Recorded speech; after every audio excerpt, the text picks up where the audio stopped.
क्या दोस्तों, आपका भी मन और दिमाग इन बाहरी चीजों से अशांत रहता तथा रोज की भागदौड़ से आपका मन और दिमाग भी हमेशा परेशान रहता है? तो ये वीडियो आपके लिए ही है। दोस्तों, आजकल की इस भागती दुनिया में हम अपने मन को शांत नहीं कर पाते। हर तरफ हमारा मन कहीं ना कहीं भटकता रहता है। हमारे मन में तमाम तरह के विचार आते रहते हैं जो हमें परेशान करते रहते हैं। ना तो हमें चैन से नींद आती है और ना ही हम सुख शांति से रह पाते हैं। हमारा मन हर समय अशांत रहता है, जिसकी वजह से हम अपने कार्य पर भी ध्यान नहीं दे पाते, जिसकी वजह से हमें कई मुसीबतों का सामना करना पड़ता है। अशांत मन की वजह से हम अपनी जिंदगी को सही तरीके से जी ही नहीं पाते। चिंता और बेचैनी हर पल हमें सताती रहती है। कहते हैं, अगर आपका मन शांत हो गया, यानी आप अपने मन को शांत करना सीख गए, तो आप दुनिया की हर एक वस्तु पर विजय पालोगे। मन के शांत होते ही आपको असीम सुख शांति का अनुभव होने लगेगा। आज के इस वीडियो में हम यही जानेंगे कि हम अपने मन को शांत कैसे करें। और मित्रों, एक और आवश्यक बात, अगर आपके पास अभी इस वीडियो को देखने के लिए समय नहीं है, तो आप इस वीडियो को सेव करके रख सकते हैं। और ये वीडियो बहुत महत्वपूर्ण है, क्योंकि इस वीडियो में मैं आपको मन और दिमाग को शांत करने के 10 ऐसे सूत्र बताऊंगा जिससे आप हमेशा के लिए शांति महसूस करोगे। दोस्तों, एक बार की बात है, एक गरीब आदमी था। वो हर रोज नदी के बौद्ध मंदिर में जाकर वहां साफ सफाई का काम करता और फिर अपने काम पर चला जाता था। अक्सर वह उस मंदिर में अपने लिए रोज मांगता, ये बुद्ध मुझे आशीर्वाद दीजिए ताकि मेरे पास ढेर सारा धन दौलत आ जाए। एक दिन जब वह गरीब व्यक्ति उसे बौद्ध मंदिर में साफ सफाई कर रहा था, साफ सफाई करने के बाद जब वो प्रार्थना के लिए बैठा, तो उसने वही पुरानी बात दोहराई। वो अपने लिए ढेर सारा धन दौलत मांगता। उसकी यह बात एक बौद्ध महात्मा सुन लेते हैं। वे महात्मा बड़े ही चमत्कारिक महापुरुष थे।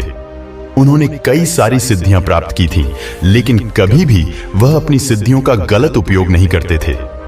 बौद्ध महात्मा ने उस गरीब आदमी से पूछ ही लिया कि क्या तुम मंदिर में केवल इसलिए काम करने आते हो कि तुम्हें कुछ मिल जाए? उस गरीब आदमी ने पूरी ईमानदारी से कहा, हाँ महात्मा, मेरा उद्देश्य तो यही है कि मेरे पास ढेर सारा धन आ जाए, इसीलिए तो यहां दर्शन करने आता हूं। मैं बाजार में पटरी पर सामान लगाकर भेजता हूं, पता नहीं मेरे सुख के दिन कब आएंगे। महात्मा ने कहा, तुम चिंता मत करो, जब तुम्हारे सामने अवसर आएगा तब ऊपर वाला तुम्हें आवाज नहीं लगाएगा, बस चुपचाप तुम्हारे सामने अवसर खोलता जाएगा। गरीब युवक चला गया। समय ने पलटा खाया। वो अधिक धन कमाने लगा, इतना व्यस्त हो गया कि मंदिर में जाना ही छूट गया। कई वर्षों बाद एक दिन वह सुबह ही मंदिर पहुंचा और साफ सफाई करने लगा। उसे फिर वही बौद्ध महात्मा मिल जाते हैं। बौद्ध महात्मा ने उसे बड़े ही आश्चर्य से पूछा, क्या बात है, इतने वर्षों बाद याद आया? सुना है तुम बहुत बड़े सेठ बन गए हो। वो व्यक्ति बोला, मैंने बहुत धन कमाया, मेरे बच्चों की अच्छे घरों में शादियां की, पैसे की कोई कमी नहीं है, पर दिल में चैन नहीं है। मन में आता है कि रोज सेवा करने आता रहूं, पर आ ना सका। हे प्रभु, आपने मुझे सब कुछ दिया, पर जिंदगी में चैन नहीं दिया। बौद्ध महात्मा ने कहा, तुमने शांति मांगी ही कहा था जो तुम्हें चैन मिलेगा। धन तुम्हें चाहिए था, वो तो तुम्हें मिल गया, तो फिर आज यहां क्या करने आए हो? उसकी आंखों में आंसू भर आए। वह वहीं पर उन बौद्ध महात्मा के चरणों में गिर पड़ा। अब कुछ मांगने के लिए सेवा नहीं करूंगा, बस मन को शांति मिल जाए। बौद्ध महात्मा ने कहा कि पहले यह तय करो कि अब कुछ मांगने के लिए मंदिर की सेवा नहीं करोगे, बस मन की शांति के लिए ही आओगे। महात्मा ने कहा कि हम तुम्हें 10 सूत्र के बारे में बताएंगे। अगर तुम उन 10 सूत्र को समझ लोगे तो तुम्हारी जिंदगी में सुख शांति आ जाएगी। लेकिन अगर तुम मेरी उन 10 बातों को सुनने के लिए तैयार हो तो ही मैं बोलूंगा। सेठ ने कहा कि हे महात्मा, आप जो भी कहेंगे मैं आपकी सारी बात सुनूंगा, क्योंकि मैं अब दुनिया से ठोकर खाकर लौट आया हूं। अब मुझे शांति चाहिए।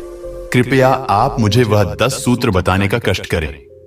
महात्मा ने कहा कि मन को शांत रखने के लिए पहला सूत्र है, किसी के काम में तब तक दखल न दे जब तक कि आपसे पूछा ना जाए। महात्मा ने कहा कि कई बार यह भी देखने को मिलता है कि कुछ लोग बिना राय मांगे ही अपनी राय देने लगते हैं और दूसरे के कामों में दखलंदाजी करने लगते हैं। जिससे कई बार होता है कि सामने वाले को उसकी बातें अच्छी नहीं लगती। जब तक आपसे बोला ना जाए तब तक आप किसी के काम में दखलंदाजी ना दें। अगर आप हर जगह इधर उधर की फालतू की बातों में रहेंगे, दूसरे के कामों में टांग अड़ाते रहेंगे, तो आप तमाम तरह के विचारों में उलझे रहेंगे, जो आपके मन को हमेशा अशांत करता रहेगा। महात्मा ने कहा कि मन को शांत करने के लिए दूसरा सूत्र है माफ करना और कुछ बातों को भूलना सीखें। कई बार कुछ लोगों को देखा जाता है कि कोई बात उनके मन में बैठ गई तो भी उस बात पर बार बार विचार करते रहते हैं। यह क्यों हो गया? वह कैसे हो गया? उसने मेरे साथ ऐसा किया। ये सब विचार उनके दिमाग में चलते रहते हैं, जो कि उनके दिमाग को बार बार अशांत कर देता है। पहली बात तो यह है कि माफ करने की आदत डालें। हाँ, अगर कोई जानबूझकर गलती कर रहा है तो उसे माफ नहीं करें। उस व्यक्ति से दूरियां ही बनाना बेहतर है।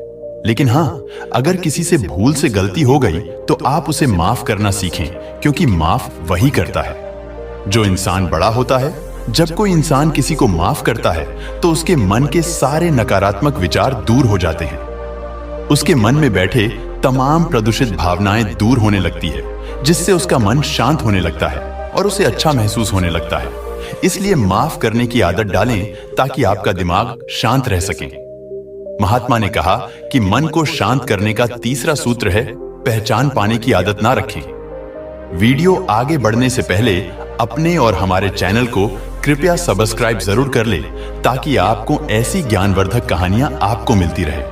और वीडियो अच्छी लगे तो कमेंट बॉक्स में अपनी राय अवश्य दें। चलिए चलते हैं कहानी की ओर। महात्मा ने उससे कहा कि सेठ, कई बार यह होता है कि लोग पहचान बनाने के चक्कर में इधर उधर का काम करते रहते हैं, जैसे बड़े लोगों के साथ उठना बैठना, उनकी जी हजूरी करना। उन्हें ऐसा लगता है कि अगर वह उनकी जी हुजूरी करेंगे, बड़े लोगों के साथ रहेंगे, तो महान बन जाएंगे, अर्थात उनकी एक अलग पहचान होगी समाज में। तो यह सब बिल्कुल गलत बात है। तुम पहचान बनाते बनाते इतना अशांत और गुलाम हो जाओगे कि तुम्हें पता नहीं चलेगा कितने साल कैसे बीत गए। और जितना समय बीतता जाएगा, तुम्हारा मन समय के साथ साथ उतना ही अशांत होता चला जाएगा। इसलिए पहचान बनानी है तो खुद परिश्रम करो। जब तुम खुद परिश्रम करोगे तो वह तुम्हारी असली कमाई होगी, और यही कमाई तुम्हें सुख शांति देगी, तुम्हारे मन को भी शांति देगी। तुम्हें भी लगेगा कि हाँ, हमने कुछ अपने दम पर अर्जित किया है। इसलिए लोगों की जी हजूरी करना छोड़ो, पहचान बनाने की लालसा छोड़ो, क्योंकि यही लालसा ही तुम्हारे मन को अशांत कर देगी। आजकल के समाज में तो यही हो रहा है। कोई कहता है कि मेरा राजा के सेनापति से परिचय है, तो कोई कहता है कि मेरा दोस्त ही सेनापति है, या सब जताकर हम अपने आप को बड़ा साबित करने में लगे हुए हैं। अर्थात हम खुद को छोटा हुआ महसूस कर रहे हैं। तभी हम खुद को बड़ा बनाने के लिए बड़े लोगों से अपना परिचय बनाने में लगे रहते हैं। गुरु ने कहा, सेठ, तुम्हें यह सब छोड़ना होगा। अगर तुम यह सब छोड़ देते हो तो तुम्हारे मन को शांति अवश्य मिल जाएगी। महात्मा ने आगे कहा कि मन को शांत करने के लिए चौथा सूत्र है जलन की भावना से बचें। कुछ लोगों का स्वभाव यह होता है कि वे छोटी छोटी बातों पर एक दूसरे से नफरत पालने लगते हैं। उन्हें लगता है कि यह चीज हमारे पास होनी चाहिए थी, दूसरों के पास कैसे हो गई। कुछ लोगों को लगता है कि जिंदगी में सिर्फ वही आगे बढ़े। जब कोई दूसरा उनसे आगे बढ़ता है तो उन्हें जलन होने लगती है, और यही जलन की भावना उनके दिमाग को बार बार अशांत करती रहती है। अगर आप दूसरों की सफलता में खुश रहने लगेंगे तो आपका मन शांत रहेगा और आप भी अपनी जिंदगी में आगे बढ़ने लगेंगे। महात्मा ने सेठ से कहा कि सेठ, कभी आजमा कर देखना, जब कोई तुम्हारा पड़ोसी या कोई तुमसे आगे बढ़ रहा हो या अपनी जिंदगी में विकास कर रहा हो, तो तुम उसकी खुशी में शामिल हो ना, तुम्हें भी बहुत अच्छा लगेगा। आजकल तो हर कोई एक दूसरे से जलन की भावना रख रहा है, जो कि उसके मन के अशांत होने का सबसे बड़ा कारण है। महात्मा ने सेठ से पांचवा सूत्र बताते हुए कहा, उतना ही काटे जितना चबा सके, अर्थात उतना ही काम हाथ में ले जितना पूरा करने में आपकी क्षमता हो। महात्मा ने कहा कि सबसे पहले हमें अपनी क्षमता को जान लेना चाहिए। हमें यह जान लेना आवश्यक होता है कि हमारे पास कितनी ताकत है, हम इस काम को कर पाएंगे कि नहीं। यह सब सोच विचार करने के बाद ही उस काम की शुरुआत करनी चाहिए। ज्यादा इधर उधर भागोगे, हर तरफ हाथ ही मारते रहोगे तो कोई भी काम तुम्हारा सही समय से पूरा नहीं हो पाएगा, और जब तुम्हारा कोई भी काम सही समय पर पूरा नहीं हो पाएगा तो तुम हर समय चिंता में डूबे रहोगे। हर समय तुम्हारा मन व्याकुल रहेगा, जो कि तुम्हारे मन को अशांत कर देगा। इसीलिए पहले अपनी क्षमता को पहचान लो और उस क्षमता के बराबर ही काम को चुनना चाहिए। अगर तुम ऐसा करोगे तो तुम्हारा मन शांत रहेगा। महात्मा ने कहा कि मन को शांत करने का छठा सूत्र है रोजाना ध्यान करें। यह सबसे महत्वपूर्ण सूत्र है। अगर तुम सब कुछ करते हो लेकिन तुम ध्यान के सूत्र का पालन नहीं करते हो तो तुम्हारा मन कभी भी शांत नहीं रह पाएगा। कोई भी काम करो, कितना भी तुम व्यस्त क्यों ना हो, लेकिन तुम सुबह उठकर ध्यान करने की आदत डालो। ध्यान करने से तुम्हारे अंदर एक पॉजिटिव ऊर्जा का विकास होता है। तुम खुद को जान पाने में सफल हो पाते हो। ध्यान से तुम्हारे शरीर की सभी प्रक्रियाएं पूर्ण रूप से चलेंगी और शरीर के हार्मोन संतुलित मात्रा में अपना अपना काम करते रहेंगे। इसलिए प्रतिदिन ध्यान करने की आदत डालें, क्योंकि ध्यान ही एकमात्र ऐसा तरीका है जिससे हम कुछ भी पा सकते हैं। महात्मा ने 7वां सूत्र बताते हुए कहा कि खुद को माहौल में ढालने की कोशिश करें। जिस माहौल में तुम रह रहे हो, सबसे पहले उसमें ढलने की कोशिश करो, क्योंकि रहना तुम्हें वही है। मान लो अपने इस भारतवर्ष में जब बारिश का मौसम आता है तो हम अपने अनाज को अपने घर में रख लेते हैं। ठंड का मौसम आता है तो हम गर्म या ऊन के कपड़े पहन लेते हैं। गर्मियों का मौसम आता है तो हम हल्के सूती कपड़े पहनते हैं। इसका मतलब यह है कि हम मौसम के हिसाब से अपने आप को ढाल लेते हैं।